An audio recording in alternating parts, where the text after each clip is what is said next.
Yeah, no, I mean really close your eyes. No peeking. I can see you. I'm kidding. Most of you have your cameras off, and that's okay. I'm trusting that you guys are fully tuned in here. But go ahead, close your eyes. No peeking. There we go. That's it. Now relax and take a deep breath. Inhale. I'm going to do it with you.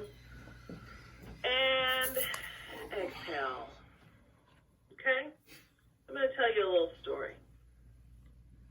I want you to just imagine that you are late to catch a flight. Anybody ever been in that predicament, right? And you're rushing through the airport, running, you got a good sprint going.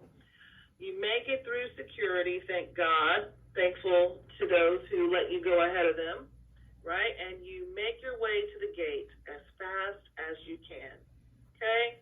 Just before they close the door. And you make your way down the jetway, okay? That jetway is that long hall or corridor. Looks like a little bit of a, what is it called? What is that instrument that, anyway, I'll think of it later. Anyway, you make your way down the jetway and you step on the plane and they immediately close the plane door behind you. And then, as you're entering first class, you get ready to make that right turn to first class, then the pilot steps out of the cockpit and says hello to the passengers, right? Introduces himself. Okay, you finally make it to your seat, you buckle in, and you're off. Okay. And at some point, a couple hours later, so you arrive at your destination and you're starving. I don't know about you guys, but I'm usually starving after running through the airport and a 2 to 3 hour trip. Those peanuts don't do anything for me. But you arrive at your destination, you're starving, so you go to the best restaurant in the city. You've already done your research on the company, so you're going to eat well. And you have the most scrumptious meal of your life. Okay? And you really got to visualize this because there's no carbs or calories in visualization. So you really got to visualize having your favorite meal. But at the table next to you, there's a happy couple sitting, and they are celebrating their anniversary, right? And you are, if you're anything like me, you're a little bit of a people watcher, right? So you're basking in their joy and their celebration. So you make your way to the hotel, you tuck yourself in for the night, but the next morning, you go to the biggest Yardi, OneSite, or Resman conference, whatever property management system you're currently using at your community. You're going to that particular conference, right? And you're there for that annual conference, and the CEO of the tech company, whether it's Yardi, OneSite, whatever you're using, takes the stage to speak. Okay? So now you should have a solid picture of all this. Sorry there was no happy ending or tragic ending, but that is the end of the story. So you can now open your eyes. Hopefully no one fell asleep on me. Open your eyes. I have a few questions for you. When you think about the different scenes I presented or scenarios I presented, starting with the pilot, in your mental image, was the pilot black? Was he an African-American gentleman with tattoos? Or did your brain, thank you, Ashley, thank you, or did your brain, you can answer my questions in chat, guys, if you'd like. Listen, you don't want to hear me talk at you all day. Let's have a conversation. It makes it a little bit more lively. Thank you, Ashley, for leading the pack. In your mental image, was the pilot black, or did your brain automatically go to this type of visual? Okay. And what about the couple at the fancy restaurant where you were spending a pretty dime on the company's credit card? Did you visualize an older man and woman, or was the married couple two men? What did you visualize?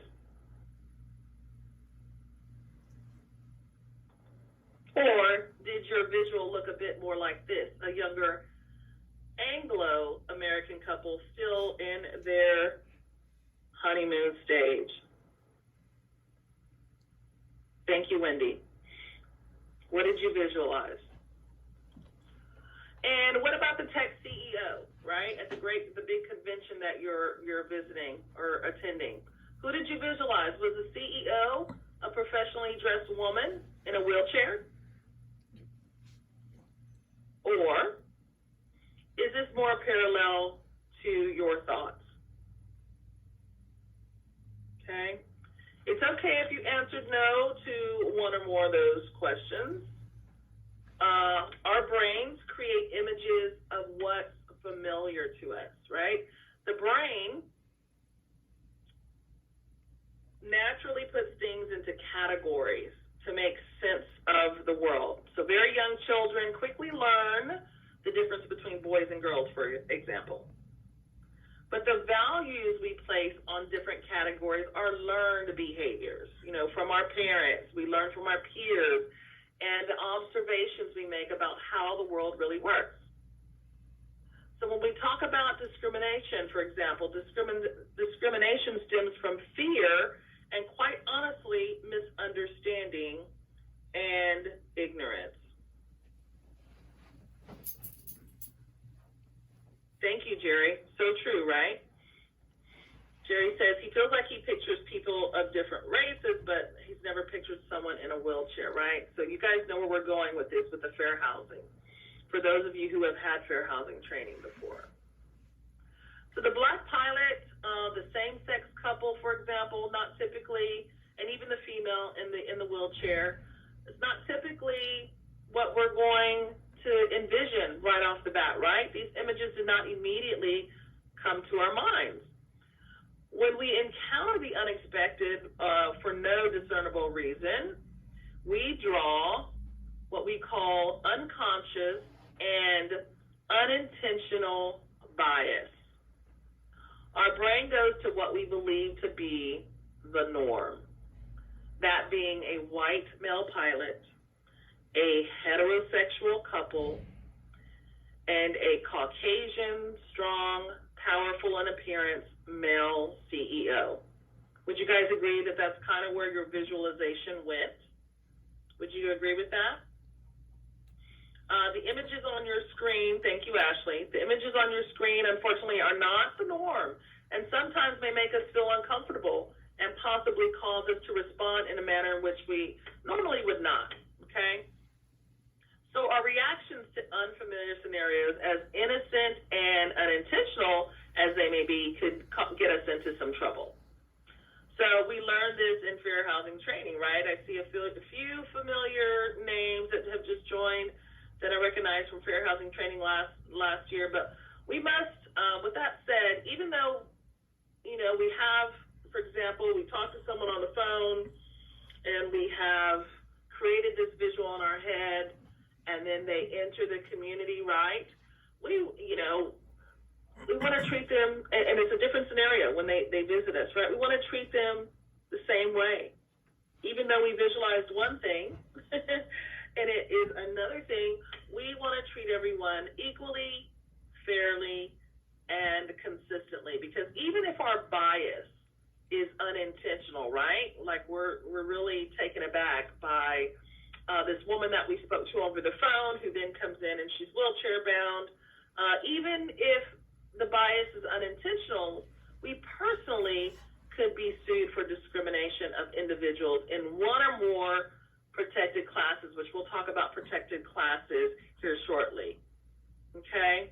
But let me just ask, I do want to ask, has everyone taken a fair housing class before? Is this your first, let me ask this, is this your first fair housing class? Thanks, Claudia.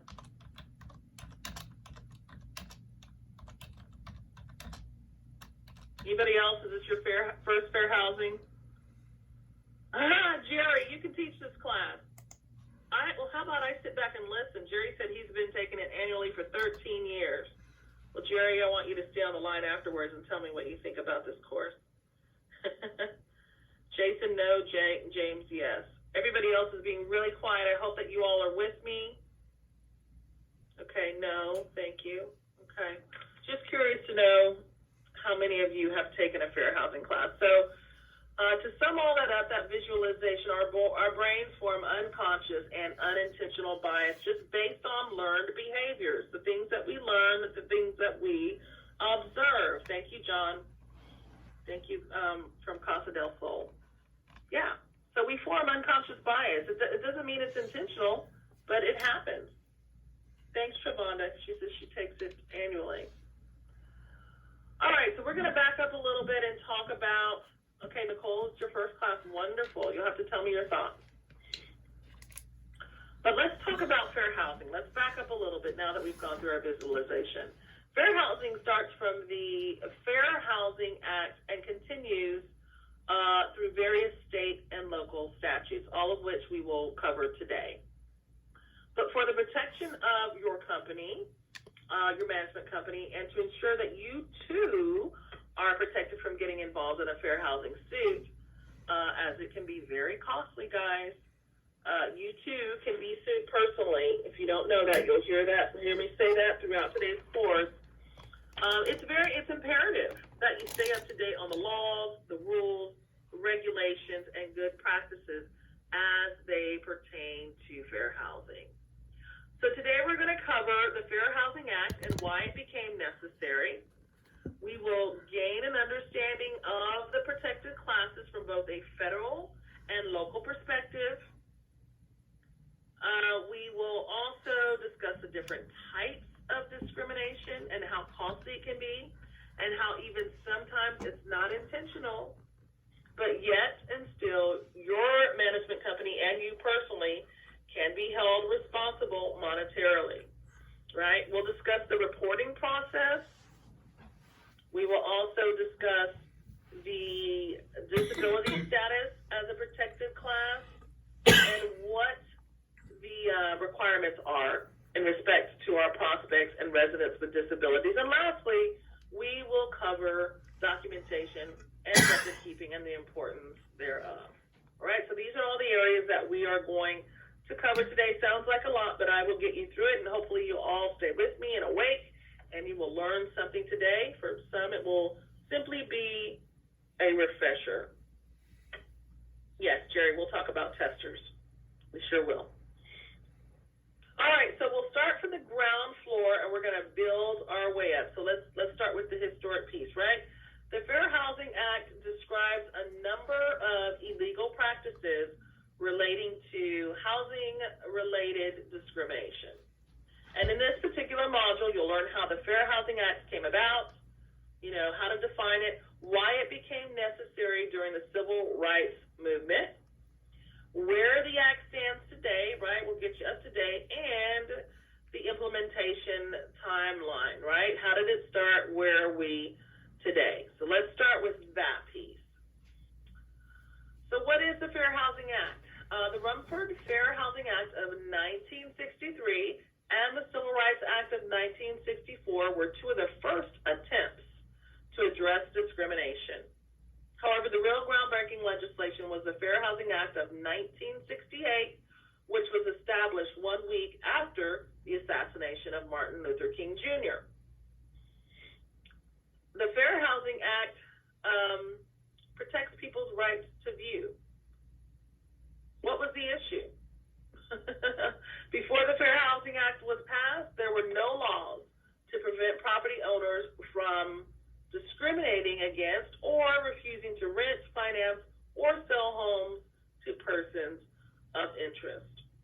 So the Fair Housing Act protects people's right to view, rent, buy housing free of discrimination. It is illegal to refuse to show, sell, or rent housing to anyone who's qualified based on their membership in protected classes. Again, we'll talk about protected classes shortly, because some of you may be like, what does she mean by protected classes? But we're going to talk about that just here shortly. But this includes refusing to show available apartment homes and even refusing to offer rental information, okay? And I should take out the word refusing, because what if you just forget to offer rental information? Somebody especially someone who knows fair housing inside and out, could claim, that Nicole didn't give me rental information because of my national origin, or because of my religion, or because of my disability, right? Even though you may have just forgotten. Again, discrimination does not have to be intentional. Okay? Well, we're going to talk a lot about that today. So what's the purpose? The fair housing laws were designed to ensure that all qualified persons have an equal opportunity to finance, buy, or rent the home of their choice. It is designed to create a procedure for reporting and settling complaints of discriminatory housing practices, and it's designed to provide solutions and remedies to the unfair housing practices, okay? That's the purpose. The solution, as a result of the Civil Rights Movement in 1968, Congress passed Title VIII of the Civil Rights Act. Title VIII was also known as the Fair Housing Act. That's why we're here today. That is why we're here. So the key to complying with fair housing laws and avoiding discrimination is to treat everyone equally.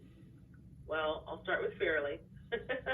Equally and consistently. You're going to hear me say that all day today, right? I'm going to sound like a broken record, but if we follow just this golden rule, we'll never land ourselves or find ourselves in the middle of a fair housing suit.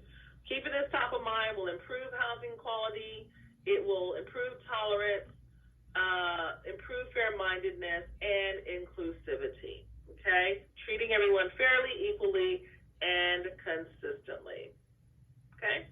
That's the key. It's important to understand that laws enforced by the federal government are sometimes used as guidelines for our state and local laws, okay? So we have our federal protected classes, but we also have our state and local statutes as well that we must follow. So we're going to talk about the protected classes. We're going to talk about how do we define them. We'll talk about the federal classes. State classes, that's your homework, right? Because those are going to vary, obviously, from state to state. You need to know what your fair housing guidelines and procedures are from a state level as well as a local level. So if any of you know those for Denver, if they are different from the federal fair housing classes, go ahead and enter those in the chat window box and help your peers out in the market, okay? But today we're going to focus on the federal classes. I will go over some state and local classes just as examples. That does not mean that it applies or those statutes apply to you, okay? Protected classes, what do I mean by that? The United States federal anti-discrimination law states a protected class is a group of people with a common characteristic who are legally protected from discrimination on the basis of that characteristic. Anti-discrimination law states a protected class is a group of people who have a common characteristic, but they're legally protected from discrimination on the basis of that characteristic. So let's do this. A lot of you have had fair housing. Let's see what you remember from your fair housing training. And this will be a learning experience for those who have not, and for those who have, you'll be able to help others. This requires everyone's participation. If you're in a group setting, you can talk about your answers and then enter them, but we're going to go through the 7 federally protected classes, and that's what you see on your screen. These, again, they don't include any state or local statutes. Again, those are going to vary from state and city. Okay. Discrimination on the basis of 7 protected classes. Can any of you name, don't enter it yet, please. Don't enter anything in the chat window box. Want to know if you can name the federally protected classes. And we're going to do so, and we're going to play a little game here. We've got 7 pictures on the screen, each of which represent one of the 7 federally protected classes as they pertain to fair housing.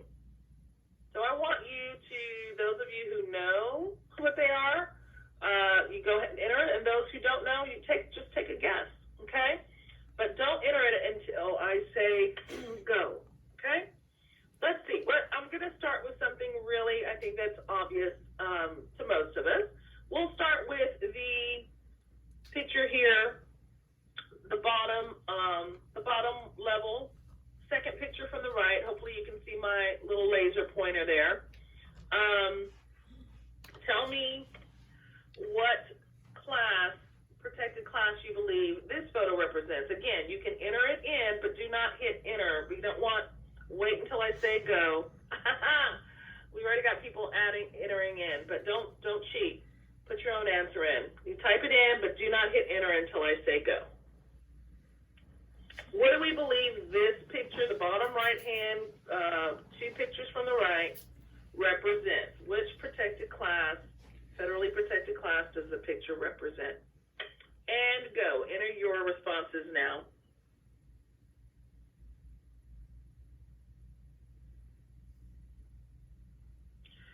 Claudia, if your screen is only showing the first slide, you may want to log out and log back in. We're on slide 20. So those of you who couldn't see my laser, we're talking about the bottom row, the second picture from the right. There's a gentleman in a wheelchair. What federally protected class do you believe this picture represents? All right, and I'm going to go ahead and give you the answer. About half of you were correct, and that answer is, let me get this laser off. Okay, there we go. Disability. So about half of you, maybe more than half of you, were correct. One of these federally protected classes is disability. Okay? Disability. We are, this is anyone who is disabled. They fall under a protected class, and we cannot discriminate against a person based on their disability status. All right? You see how this game is going to go? All right, let's talk about the picture on the bottom row, all the way to the left. You'll see someone holding an artifact there. They're sitting on the floor with their feet crossed. Do not go ahead and enter your answer, but do not hit enter on your keyboard, right? Think about what federally protected class the picture in the lower left-hand corner represents. Think about that. Type it in, but do not hit enter just yet. Which of the 7 federally protected classes does the picture in the bottom left-hand corner represent? I'll give you about 20 more seconds to answer that question.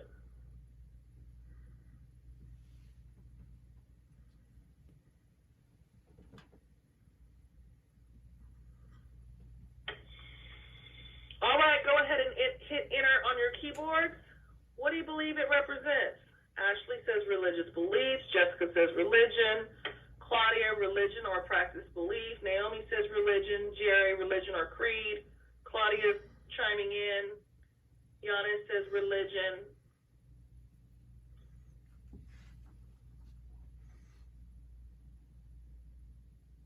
All right. Are we correct in our assessment? You are correct. All of you got it correct. Religion. Religion is one of the 7 federally protected classes. We cannot discriminate against an individual based on their religion of choice. Very good. Very good, everyone.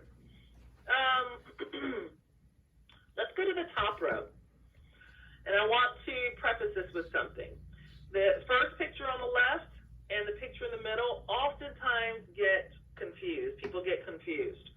So look at both of those pictures, decide what the difference is between the first picture on the left and the picture in the middle. But we're going to start with the picture on the left with the 4 women in red. The top row picture on the left. What federally protected class do you believe the picture in the top row left corner with the 4 women dressed in red represents. Again, enter your answer, but do not hit enter on your keyboard. Do not hit enter on your keyboard. Give everybody a chance to think about it, talk about it, and enter their response. So I'll give you about 10 more seconds. We're looking at the picture in the top row, top left-hand corner. What does this particular image represent?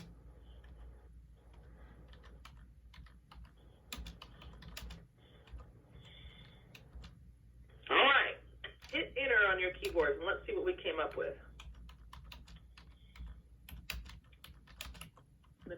We've got race. Ashley says women equality. You're real close, Ashley. Jerry says age. Age. Jason says Women's Act. Forget the name, but ones who are abused. Okay. Wendy says gender. Great guesses, but nobody has it yet. This is a little tough one. This is a little tough. Anybody else want to chime in or take a stab at it?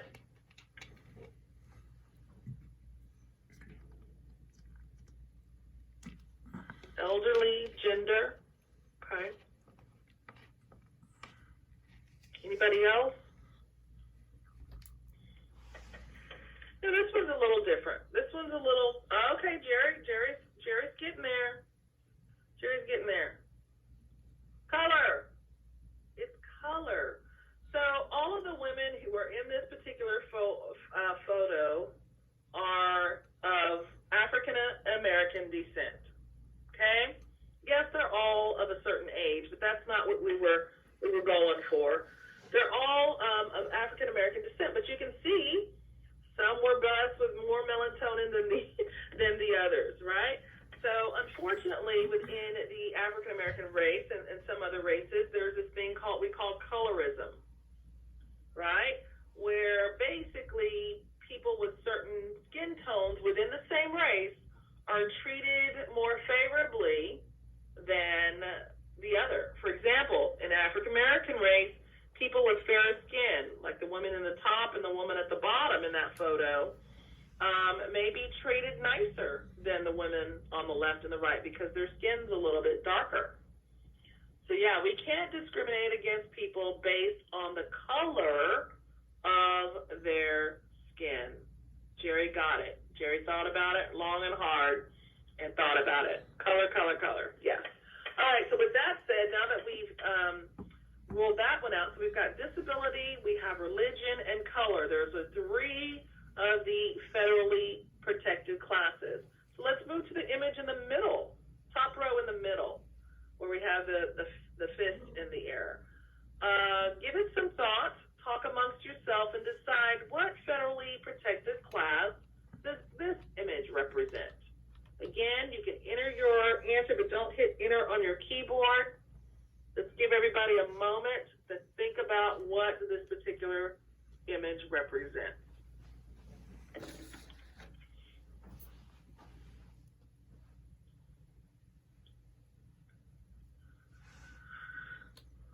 Five more seconds. And 3, 2, 1. Go ahead and hit enter on your keyboards. I love that you guys are participating. That's the best way to learn. Jason says race. Jerry says race. Naomi's group says race. What about the rest of you? What are your thoughts? We're talking about the image on the top row center. What federally protected class does this image represent? Yana says race. Nicole says familial status. Anybody else want to chime in? Age. Okay. Ashley said it looks related to children. Most of you are actually correct. It is race. So there are different nationalities holding up their fists there. So very different from the picture on the left, where we're talking about people of the same nationality, but varying colors, right, being treated differently. And then the one in the center is people with different nationalities being treated, may possibly being discriminated against, right? So we may treat someone of Anglo descent better than we would someone of Hispanic descent, if you will, right? So that is race, federally protected class based on race. We cannot discriminate against people based on their race. So someone already entered the answer for the picture on the right, in the top right-hand corner. What do we believe that the image in the top right-hand corner represents? Someone answered that already, so you could probably narrow it down by looking through the chat box. But what do we think that the woman who's holding her belly and holding the hand of her, looks like her son, what do we believe this picture represents? Type in your answer, but don't hit enter.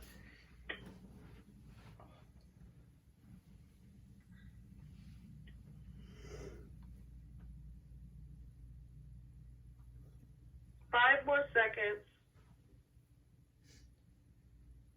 All right, what did we come up with? Hit enter on your keyboard. Children. Familial status, familial status.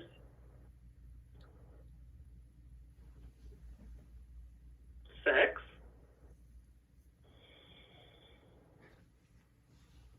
Anybody else want to take a stab at it? We're losing a few of you guys. There's about 25 of us on the call. 25, so we should see about 25 answers here. What do we think? The answer is familial status. Yes, good job. Most of you got that right. I gave you a little hint, though.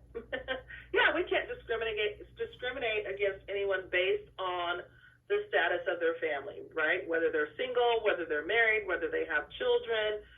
We cannot discriminate against people based on their familial status. So we have disability, religion, color, race, and familial status. That's 5 of the 7 federally protected classes. All right. Let's go to the bottom row. That's what we have left.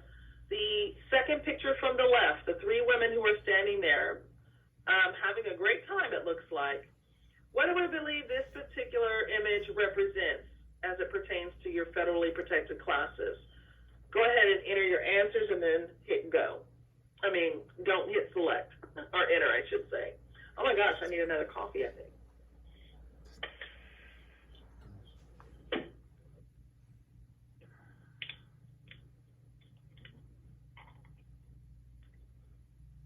Keep in mind they're dressed a little bit different than the norm, I should say, in Colorado, for example. What are we getting at here?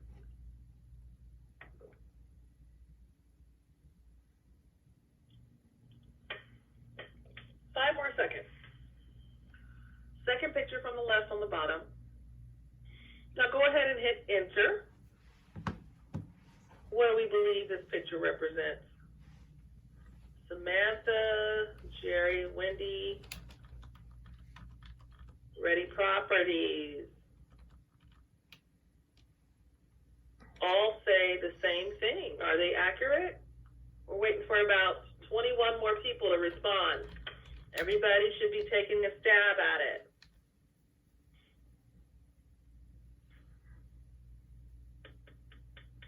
Nicole says national origin or ancestry. John Spice says national origin. Maybe I didn't give you enough time on this one. All right, and for the most part, you're all correct. Looks like almost everybody's correct. It's national origin, right? We cannot discriminate against people based on their national origin, where they come from, right? Their ancestry, if you will. Okay? Y'all are doing a great job. Doing a great job. The last one's pretty easy because, the picture basically tells it all. So the last of the 7 protected classes, the bottom right-hand corner, what does that picture represent? I'll give you about 10 seconds to enter that in before I say go. I want everybody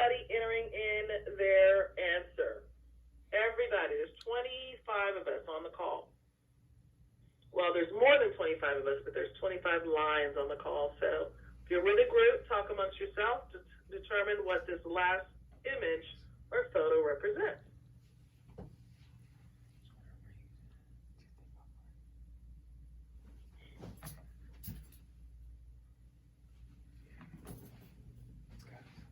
All right, go ahead and hit enter on your keyboard. I see sex, sex, sex, gender, sexual orientation, gender, sex, sex, sex, sex. Nicole says sex.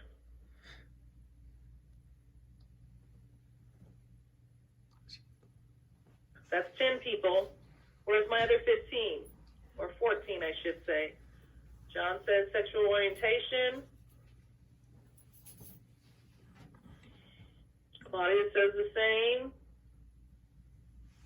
Now you guys should have already had this entered. All right, and most of you are correct. Sex. Yeah. We cannot discriminate against a person based on their sex, whether they're male or female. Now we'll get into that a little bit deeper. Now these are the federally protected classes that everyone must adhere to. Color, race, familial status, religion, national origin, disability, and sex. These are the 7 federally protected classes, and we'll talk about how they came down, what the timeline was, which ones were protected first, and some of which were added later down the line. Okay? These are federally protected classes. Anybody have any questions about those? We're going to talk more about them, but just want to make sure that you have an understanding of which each of these photos represents. All right, so I'm going to give you some examples of state and local protected classes. Again, these may not even pertain to Colorado or wherever you're calling in from. I just wanted to mention some other state and city statutes, which will vary depending upon where you're located. Your state statutes will either mirror or reflect the 7 federally protected classes that we just covered on the previous slide, or your state may have a few protected classes added to that list, okay? And your local statutes may be even further or deeper defined. So not only are we to abide by the 7 federally protected classes, but we also must adhere to our state and local statutes as well. So you got to do your homework on that. I don't know what those are for Denver and others who are calling outside of the Colorado area, I should say. But I wanted to give you some examples from other markets like Austin, Texas, and California, LA area, okay? Some examples of some of the state and local protected classes out there, just to give you an idea of what's happening in some other markets. Again, it is important for you to do the research and find out what additional classes are protected in your area. But if you had to guess the protected class in the top left-hand corner, what would your guess be? And some of you guessed this on the federally protected classes, but it's not a federally protected class.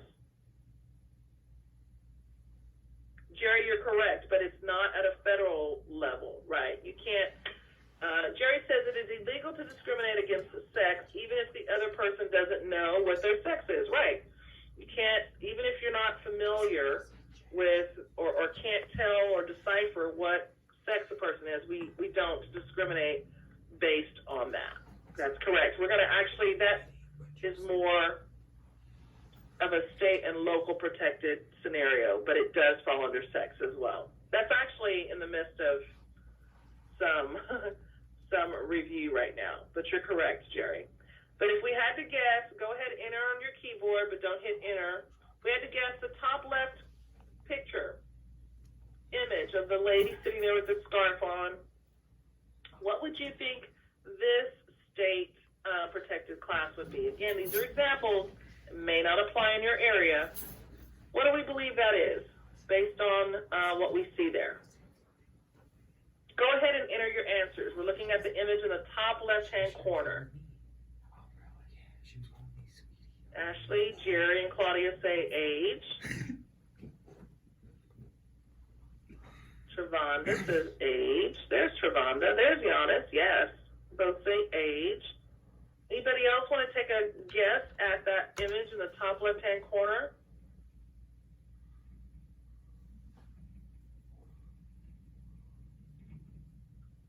Jason says age. Nicole says age, John says elderly. You're all on the right track. Age discrimination in housing is prohibited in the state of Texas. Okay? The law is not limited to persons of a certain age, but instead protects home seekers from both young and old, who are both young and old, from discriminatory practices. For example, it is just as illegal for a property owner to advertise a preference for young professionals as it is for a property owner to state a preference for older, mature residents. These are not things that we would want to include in our advertising because especially in Texas, because age is a protected class in the state of Texas. Okay, what about the image in the center? What about the image in the center? Take a few moments to look at that. You've got a man holding a woman's hand. It's her, I believe it looks like her wedding finger. She's got a wedding ring on there.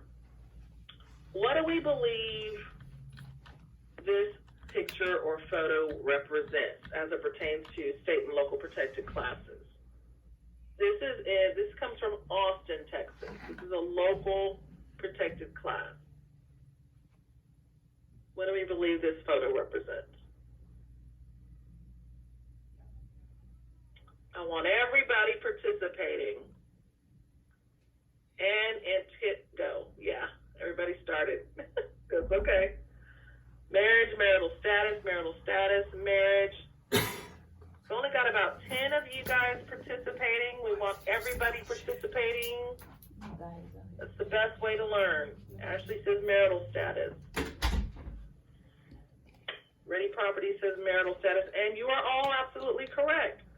Marital status is a protected class in the city of Austin, Texas. It's unlawful to discriminate against individuals based on whether they're single, married, divorced, widowed, separated. It does not matter. We do not discriminate against individuals in Austin, Texas, hopefully anywhere, based on their marital status, okay?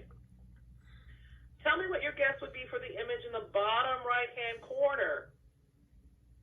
The bottom right-hand corner, we've got a group of people sitting around a table. Enter your answer, but don't hit enter on your keyboard until I say go. Go ahead and type it in. I want all, we're down a few people, all 22 of you entering in your answers.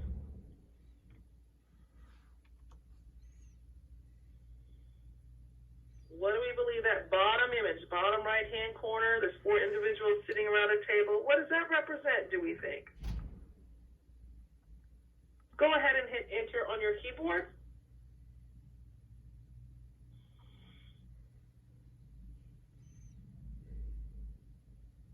Students. Jerry is a little perplexed, understandably so, because it's probably not a protected class in your area. Ashley and Yana say student status. John Spice says education.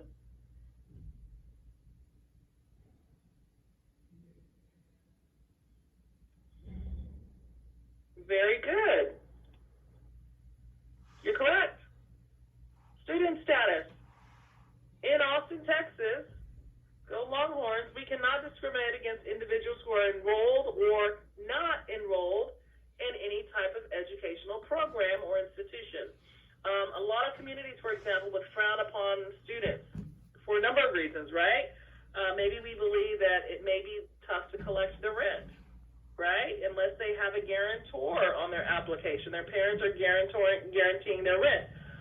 We may discriminate because we just don't want to go through that process because the application process can be arduous, right, when dealing with guarantors. Then there's those, pesky, crazy college parties. that maybe we think will disrupt our quiet, peaceful community. So we draw a lot of conclusions when it comes to the student demographic. And so I imagine this is one reason why Austin decided to write laws to protect students in that particular city. Make sense?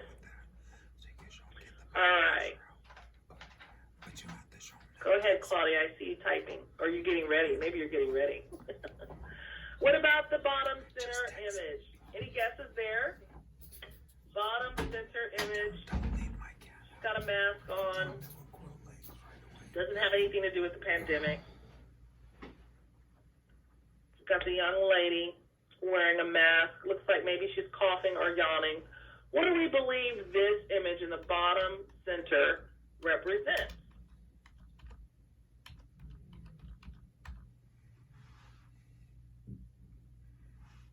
What do we believe it represents? Are we ready? All right, seems like the same 10 people are answering. We want everybody participating. There's over 20 of us on the call. Go ahead and enter your answers now. Jason says health condition. Shavonda says sick. Ashley says sickness. Yana says illness. Jerry's not sure. Thank you for answering anyway. Illness or health condition, medical condition, medical condition. You're all on the right track.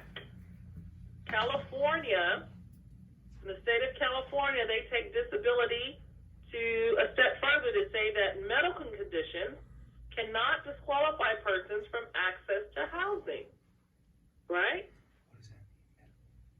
Cannot discriminate. And to add to that, California's long list of state statutes, they also cover arbitrary discrimination, which I didn't have room for on this slide. And honestly, I don't know what image I would represent arbitrary, but arbitrary as a protected class means that a person cannot be discriminated against for any other arbitrary reason, which basically protects any and every person in the state of California from discrimination for any reason whatsoever. So you can see how, some of these state and local protected classes are different from area to area.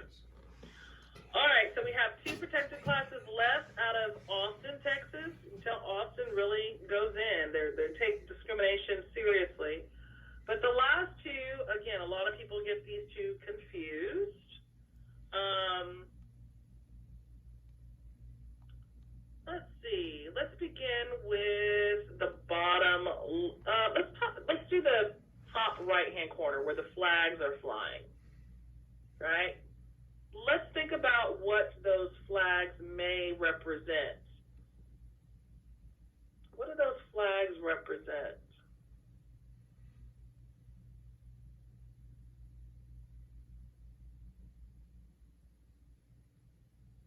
Give you just a few more seconds to discuss.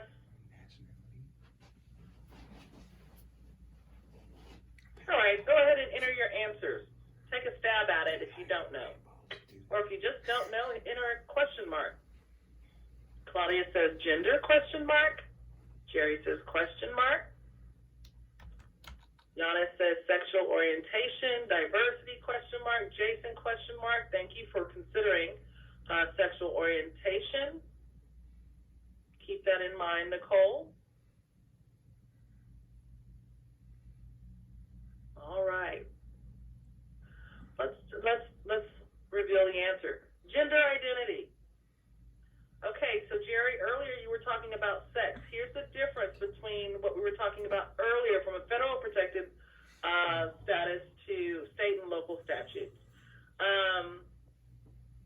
In the top right-hand corner of your screen, it's gender identity. And really what we're referring to here is not a person's anatomy, right? Whether they're male or female at birth, for example. It's more about who they know themselves to be, right? There are many different gender identities, including the obvious, right? Male and female. Then there are others to include like transgender, gender neutral, non-binary, gender queer, pangender. There's even one called two-spirit, but the list goes on and on and on. We don't need to memorize all these different gender identities. It's not whether or not you're born male or female. It's about how someone personally defines themselves. We don't need to know. If we can't tell if they're male or female, we don't know if they're gender or how they identify themselves. If we're treating everyone equally, fairly, and consistently, we don't have to worry about this particular protected class in Austin, Texas. Okay, so that's the difference between what we talked about earlier when we talked about sex, that's a federally protected class, and then gender identity, right? But you're correct, Jerry, in that there's a lot of conversation going on in terms of gender identity and redefining that under a federally protected class. But for right now, this is one of the protected classes in Austin, Texas. And then another example of a local protected class out of Austin is in the bottom left-hand corner. So you see a same-sex couple there. What do we believe this particular photo or image represents? And I'll just give you a hint. It further defines the federally protected class of sex. What do we believe that image in the bottom left-hand corner represents? Some of you already guessed it on gender identity. So I told you those two can be confused. So if it's not gender identity, then what is it? Some of you already guessed it in the last picture. And go ahead and enter your answers.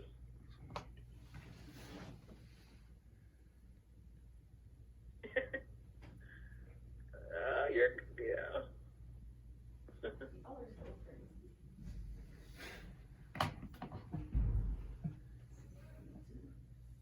This one's tough, huh?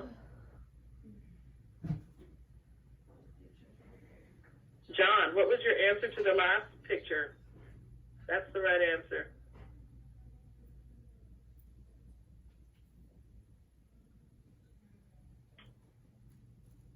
All right, we're struggling with that one. We only got 5 people to respond, 2 of which were correct. Yeah, John, John, you're right. Sexual orientation, you guessed that on the last one. This one is sexual orientation. And it has more to do with how you experience sexual and romantic attraction and your interest in and preferences around sexual and romantic relationships. What did I just say? In short, what attracts you sexually and or romantically? Sexuality can be fluid. It can change in different situations for some. Obviously, this is a same-sex orientation, right? So there's a male who's attracted to a male and vice versa. The last time I checked, there were 46 terms to describe sexual orientation. Some terms that you may be familiar with are asexual, autosexual, bi-curious, meaning, male, female, doesn't matter, it's whoever you're attracted to, bisexual, fluid, as I just mentioned, of course, gay and lesbian, we're familiar with that, as well as hetero and homosexual, to name a few. That's a lot to remember, but guess what? You don't have to remember all those terms at all. You don't have to remember all those terms as it pertains to gender identity and sexual orientation. All we need to remember is that we are to treat everyone fairly, everyone equally, and consistently, regardless of their membership in any of the federally protected classes or any of your state and local protected classes. So these are 6 examples of other protected classes in other regions. Any questions? All right. All right, we're getting real close to our break. The U.S. Department of Housing and Urban Development, also known as HUD, enforces fair housing laws along with what I mentioned earlier, the state and local agencies. As part of HUD's Fair Housing Assistance Program, or FHAP, And on your screen is the percent of complaints broken down by the 7 federally protected classes, including an other category. I'm not sure what falls under other. I imagine it's probably state and local classes that are protected. But as you can see, over 50% of the formal complaints regarding discrimination, fair housing discrimination, comes from our disabled residents and prospects. Over 50%, that's over half of the complaints come from our disabled residents and prospective residents. I imagine most of the complaints are due to our associates, not that they're just being ugly to people with disabilities, but they're just not well versed in different areas like reasonable modifications and accommodations, which we'll cover here later in the afternoon, in a few hours, right? But I think it's not so much that people are being ugly or just rude to people with disabilities. They're just not educated, right, about what's correct and what's not. But guess what? There's so much out there. You can just Google for our disabled residents and prospective residents to Google and say, you know what, I was treated unfairly, and I'm going to file a suit. And again, discrimination is not based on whether you intended to discriminate or not discriminate. It's discrimination, period. So you can say, sorry, that wasn't my intent, but if it happened, it happened, and you can find yourself in the middle of a fair housing suit. Okay? Keep that in mind. The next largest area is race, with nearly 7%, 17%, I should say. Right? That's the next class. I imagine the updated statistics will show an increase in this particular class, with all that's going on with the political and cultural divide that we've experienced in the last couple of years. The other class comes in nearly 9%.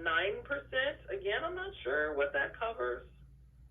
Probably state and local statutes. Then there's familial status with 8%, and national origin with 7%. Almost 7%, pretty close. And of course, you see sex. Where's sex? 6% of the complaints come from people with that were discriminated against regarding their sex. And then there's color, right? Colorism, color within your own race. And then there's religion. Religion comes into place at just over 1%. Anybody surprised by this breakdown? Jerry, I don't know. Jerry has a great question. Of these percentages of complaints, do you have the percentages for cases won by each class? I do not, but I can tell you that from the disability standpoint, 9.5 times out of 10, those who file a complaint who are disabled are winning. And that's just because of our own sheer ignorance, not being educated, not knowing the ins and outs as it comes to our residents and prospective residents with disabilities. But that's a great question, Jerry. I will dig into that and maybe try to have it for my next class. Great question.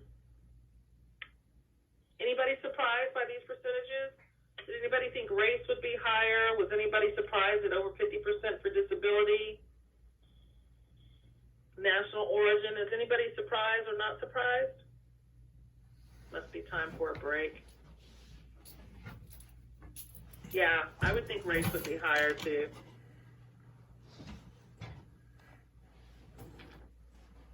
Yeah, okay, let's move on. Let me get you closer to your break. So let's talk about the timeline. In 1968, Congress passed Title VIII of the Civil Rights Act, the Fair Housing Act, to ban discrimination in the financing, the rental, and sale of housing based on these 4 protected classes. So this is where it started. It started with race. That was one of the first 4 protected classes. Race is a classification system used to categorize humans into large distinct groups by anatomical, cultural, ethnic, I need to correct that, genetic, geographical, historical, or social affiliation. Okay? Race. So, and then there's color. Remember I told you that's one that people get color and race confused. But color is variations of skin pigmentation, lighter or darker, We used African Americans, for example, in our image before, even if they're of the same race, nationality, or ethnic origin. It's just variations of skin pigmentation within a particular race or nationality. National origin, a person or their ancestors' place of birth, right, where we come from. And then there's religion, an organized system of beliefs or devotion to a particular religious faith. These are the first four protected classes under the Fair Housing Act of Title VIII in 1968. Okay? All right, so then how did the other three come into play? What's the timeline? In 1974, the Fair Housing Act was amended to prohibit discrimination based on sex. And gender includes protection against sexual harassment. Okay? Federal laws do not cover discrimination on the basis of sexual orientation or homosexuality, although sexual orientation is a protected class at federally assisted communities. That's a lot to remember. But that goes in line with what you were saying, Jerry, about it going on. They're reviewing it so that it now covers more than just male or female. I want to talk about sexual orientation and gender identity under this particular federally protected class. Discrimination against lesbian, gay, bisexual, or transgender persons, for example, may be considered sex discrimination if it is based on perceived gender or nonconformity with gender stereotypes. I want to tell you a story about that. When we say nonconformity, something happened to me. I do a lot of what I call outreach, mainly feeding the homeless, right? Those that are disenfranchised. And I was out at an event. We were out at a park near a homeless shelter, and we were feeding the homeless. And one of the volunteers, who had been there a couple of times, but I had not engaged this particular individual. So we were standing in a parking lot, and I forget what I said, but I definitely used a feminine pronoun, like her or she, something of that sort. And there was a pastor there who said, as I was, communicating or trying to engage this particular volunteer, the pastor chimes in to me and says, he. I said, excuse me, and she repeats herself, and she says, he. I said, well, come here for a second and let me understand, because I'm trying to understand what the pastor is saying, and it happens to be a female pastor. I said, what are you saying? Come closer so I can understand. And then the pastor begins to correct me and says that this young lady prefers to be addressed as he. Okay? Well, I was raised in a Baptist church. I have some thoughts and opinions about that. And honestly, I was a little offended that the expectation was, obviously this is a woman, a female, and that I needed to address this particular individual as he, when clearly he was a she, right? I was a little offended. I was a little offended that that direction came from a pastor. Lo and behold, I teach this class routinely, at least a couple times a month, 2 or 3 times a month. I had to come home and do some research. And my research found that no matter what my beliefs are, that my choice to not conform to this individual's request to be addressed as he could land me in the middle of a suit. If this was a resident, right, I could be in the middle of a fair housing suit because if I chose to say, hey, this is my religious belief, I refuse to address you as he when clearly you are a she, that's non-conforming, right, to what their request is, and you could very well be in the middle of a fair housing suit. Take note, okay? Doesn't matter what your beliefs are. If you just refuse to refer to them as a different sex, then don't use pronouns at all. Call them by their name, okay? Just wanted to share that little story because it was definitely a learning lesson for me. So the last two protected classes that were added to the 7 federal protected classes happened in 1988. Disability is defined as any physical or mental impairment that substantially limits one or more major life activities, okay, or just a record of impairment or someone regarded as having such an impairment, right? One thing I want to note is we don't want to address our disabled residents or prospects as handicapped, because they definitely find that offensive. Okay, so we want to use the word disability. And lastly, the last one is familial status, and that is defined as one or more individuals under the age of 18 living with a parent or other adult having legal custody or with the written permission of the legal custodian. Pregnant women and families in the process of adopting are also protected, okay? That is a timeline for the 7 federally protected classes. So let's review it. 1968, Congress passed Title 8 of the Civil Rights Act to ban discrimination in the financing, rental, and sale of housing based on race, color, national origin, and religion. Those were the first 4.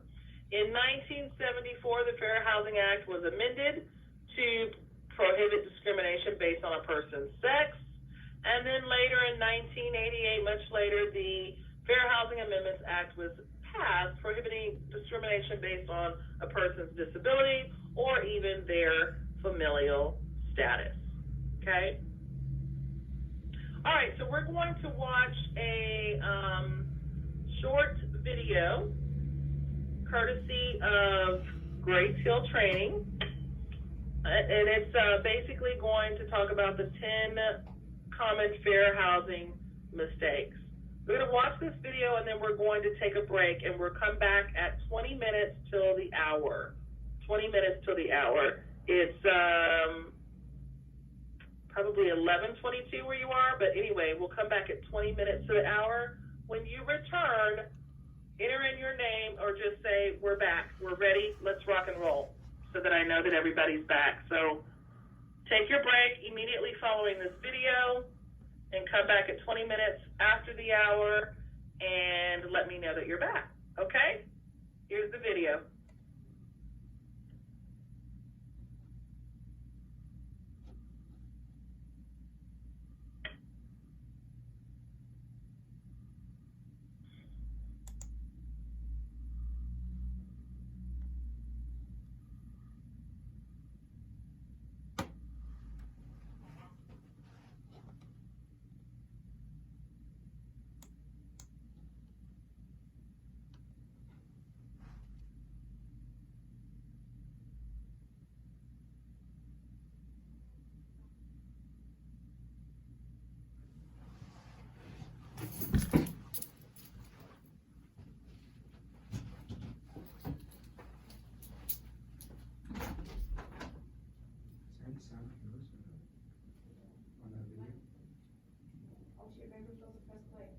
Yeah, I pressed play on mine. No.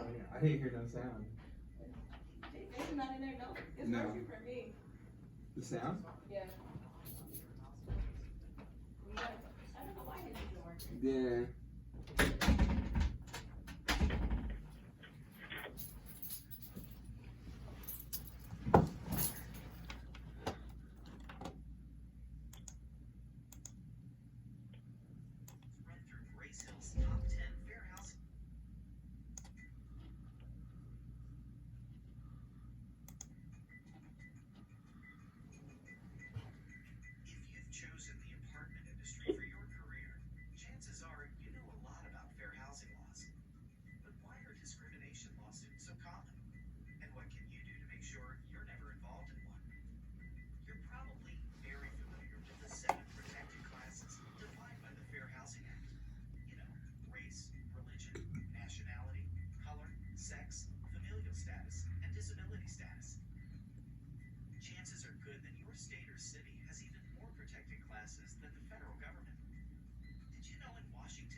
bikes on the sidewalk. Your rules can't be different for kids or people with kids. They're part of a protected class, familial status. Instead, say no bicycle riding on the sidewalk. Number 9, asking a prospective resident, how many children do you have? This may seem like polite conversation starter, but you don't want your customer to think you're treating them differently just because of their family size. Number 8, not realizing your state or city has protected classes in addition to the Straight out my head. you have to do your research on this one. A HUD website is a great place to start. Show them how to start it. Number 7, How you show them good the way. records about your leasing tours. They said after this video to take your break. Number 6, To finish up the video and take it. bad feeling about a customer. That's totally not okay. Stick to your community qualification guidelines. Number 5, All right, everybody. I said 20 minutes till, but let's come back at a quarter till the hour. We'll see you in just a bit.